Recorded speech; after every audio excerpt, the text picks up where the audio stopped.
the word that always used to come up for us when we did those sorts of client surveys was trust. Like, trust was absolutely foundational. It makes loads of sense, doesn't it? People don't buy from people they don't trust, especially not in an arena like this. They don't share with people they don't trust. What do you see? Yeah, I mean, how do you think your work addresses that? Which might seem like an obvious question, but how do you think your work addresses that?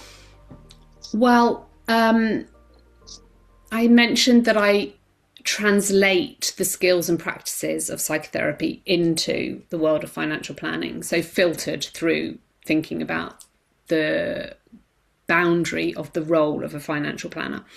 And psychotherapy teaches us that there's 3 building blocks for any well-executed relationship, professional relationship. The first building block is trust. The second is connection. And the third is collaboration. So trust as that first building block, I couldn't agree more, is absolutely foundational. And so in my training program, which is obviously one of the streams of work that I do, there's a module devoted entirely to trust and understanding that I think in financial services, we make the mistake of assuming trust far too often. We don't take on board, that trust needs to be built in. It doesn't happen in big gestures. I think there's this term that people use that really winds me up, that you win trust, as if there's like some sort of door that you walk through, and when you're outside you're not trusted, and you walk in and suddenly you're trusted, or like you win a trophy and you get to keep it. Because trust is, as you know, is so finely calibrated. You can build and win, and you can create the conditions of trust, and then they can erode. It is constantly changing. So we talk about that in my training, about not assuming trust, but building the conditions of trust so that you demonstrate your trustworthiness.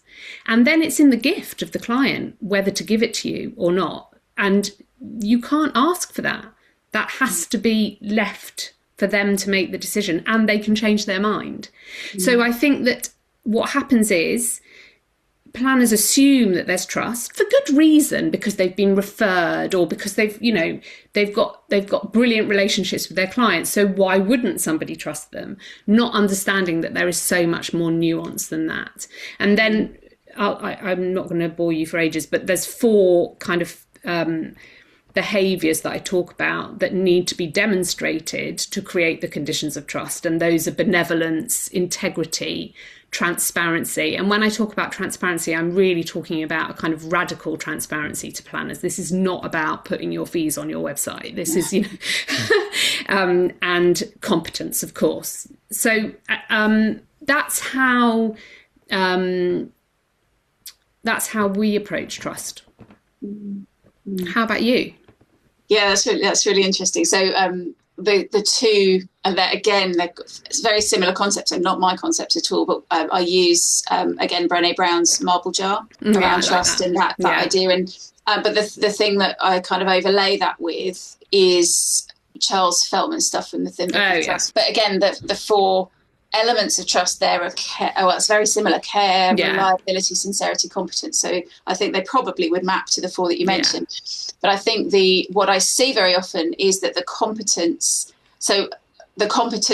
quadrant is overplayed. So especially for young career advisors, very often stepping out of a very technical power planning role, for example, and when they get a bit anxious or a bit nervous when it's silent and they don't quite know what to say or whatever, they'll fall back on, well, I'm going to tell you all this about pensions and show you how good I am, that sort of thing. And I hear that from people all the time. That's what I do. How do I stop doing it? Yeah.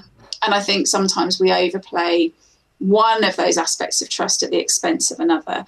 So I think it's quite interesting to have some sort of construct, because you're right. The idea that anyone could ever say, just trust me, just trust me. Yeah. So it's nonsense. We can't do that. You're right. But interestingly, I answered a letter in Money Marketing, Write an Agony Aunt column, and I can't remember if it was the last time or the one before. An advisor wrote in a letter about another advisor. Oh, I'm going to get into the telling a story absolutely appallingly now, forgive me, but how they were supporting a client who was making a claim against their previous advisor, who basically had just said, trust me. And they did. And they got themselves in all sorts of trouble, because what none of what we've talked about already touches on explicitly is the inherent power imbalance that historically, and hopefully less so going forward because of the dismantling of the information asymmetry that we've talked about, the power dynamic inherent in an advisor-client relationship is so powerful. If you don't feel like you can keep up, or and that power dynamic is being played against you, it's amazing how often clients will silence their doubts.